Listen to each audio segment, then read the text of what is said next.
민족 최대의 명절인 설날이 이제 얼마 남지 않았습니다. 그러나 우리 국민들은 훈훈한 안방에 둘러앉아 새해의 희망을 이야기하는 그런 어떤 일상적인 설날을 맞기보다는 걱정과 불안에 한 치 앞을 내다보기가 어렵다고들 하는 상황입니다. 그것은 정부가 국민의 근심을 덜어드리지 못했기 때문입니다. 더 나아가 정부가 국민의 든든한 보호막이 아니라 불신의 대상이 되었기 때문입니다. 저는 오늘 국민 앞에 그리고 여러 선배, 동료 의원 여러분 앞에 과연 이 정부를 믿을 수 있는가라는 의문과 관련된 또 하나의 의혹을 제기하고자 합니다. 최근 수많은 의혹이 제기되고 있는 가운데 또 하나의 의혹을 말씀드리는 것이 몹시 불편합니다만 필요하다고 생각해서 나서게 되었습니다. 바로 어제 조윤선 문화체육관광부 장관이 청와대 정무수석 시절 어버이연합을 동원해 지속적으로 세월호 가족들을 비난하는 반세월호 집회를 열도록 한 의혹이 제기되었습니다. 그동안 권력이 보수단체를 동원해 관제 데모를 했다는 무수한 의혹에도 불구하고 아무런 진상도 밝혀지지 못하다가 특검이 발족되고 고작 한 달 남짓 만에 새로운 사실이 드러나고 있는 것입니다. 검찰이 어버이연합에 대한 수사에 착수한 것은 지난해 4월입니다. 그동안 우리 야당 의원들은 대검찰청을 찾아가 빨리 수사해달라고 요청하기도 했고 바로 이 자리에 서서 법무부 장관에게 수차례 답을 내줄 것을 주문하기도 했었습니다. 그러나 1년이 다 되도록 검찰은 아무런 응답도 하지 않고 있는 상황입니다.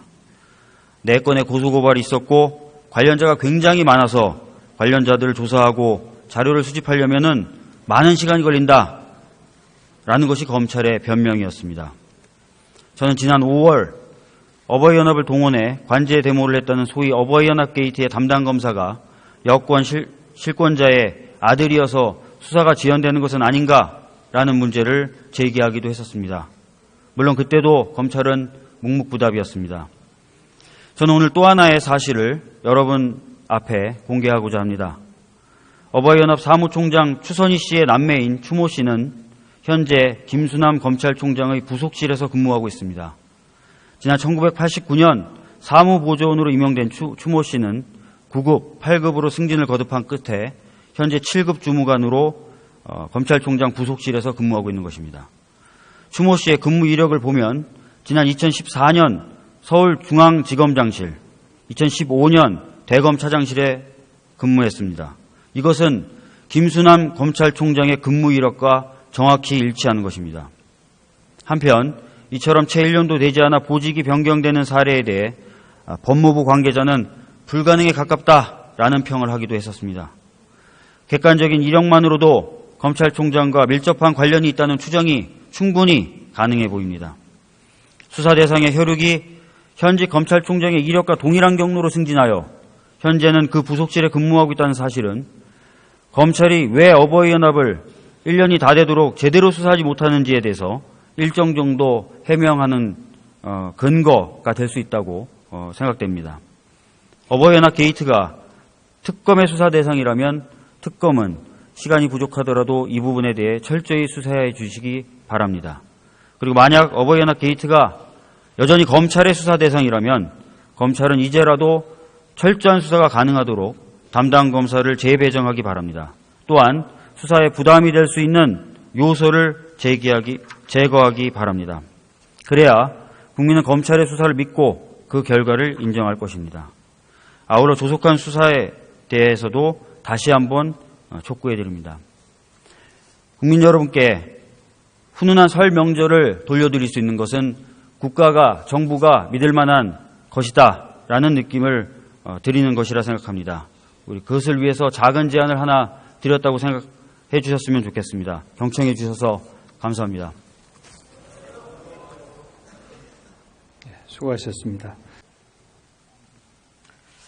존경하는 국민 여러분, 정세균 의장님 그리고 선배 동료 의원 여러분, 정의당 비례대표 추혜선입니다. 저는 오늘 평화의 소녀상에 대한 국민들의 목소리를 국회에 전해드리고 싶어 이 자리에 섰습니다. 그리고 평화의 소녀상을 국회에 조속히 건립할 것을 호소하고자 합니다. 지난 연말 부산 일본 총영사관 앞에 평화의 소녀상을 건립할 것에 대해 아베 총리 등 일본 정부 주요 인사들은 10억엔을 입금했다면서 우리 정부의 소녀상 철거 이전을 압박하고 있습니다. 그러나 한교안 권한대행과 윤병세 외교부 장관은 일본의 망발과 강압적인 태도에 제대로 된 항의는커녕 오히려 일본의 역성을 들고 있습니다. 국민들은 우리 정부의 이러한 어이없는 행태에 대해 분노하고 있습니다.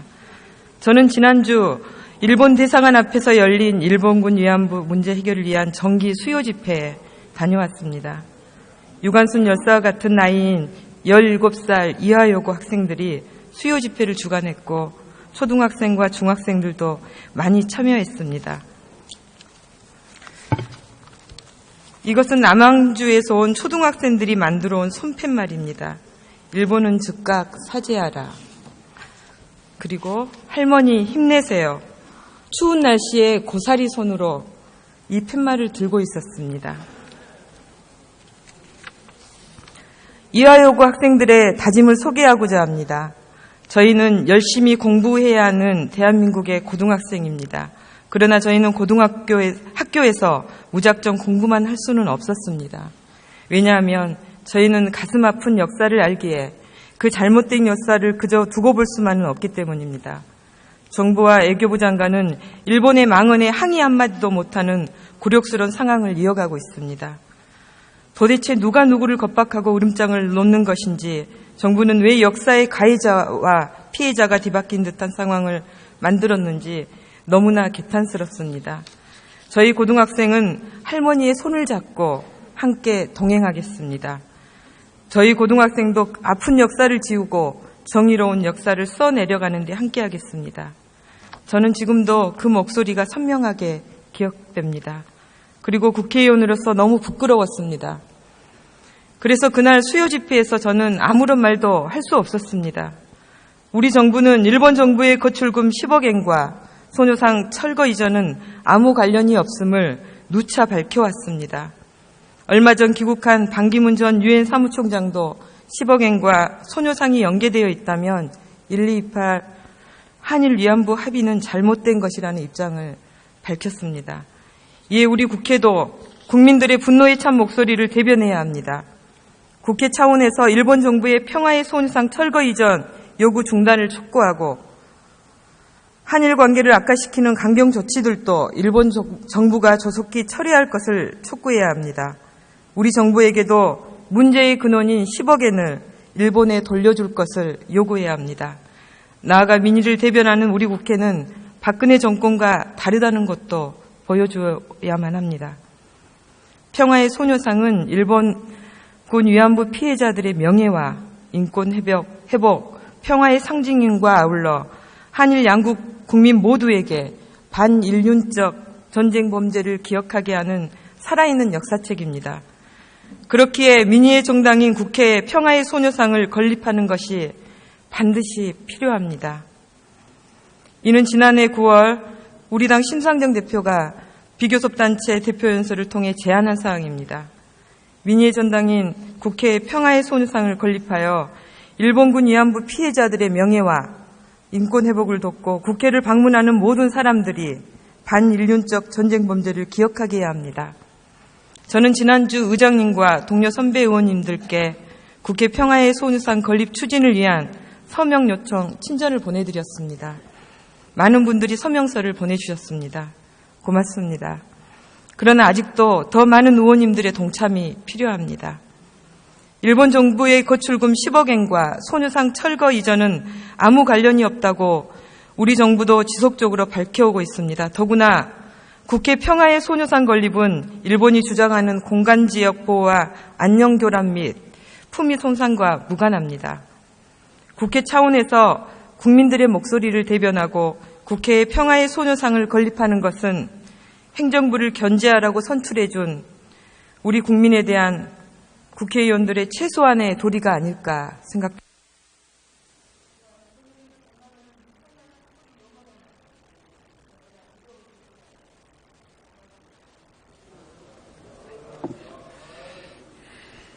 수고하셨습니다. 다음은 경기 고양 병 출신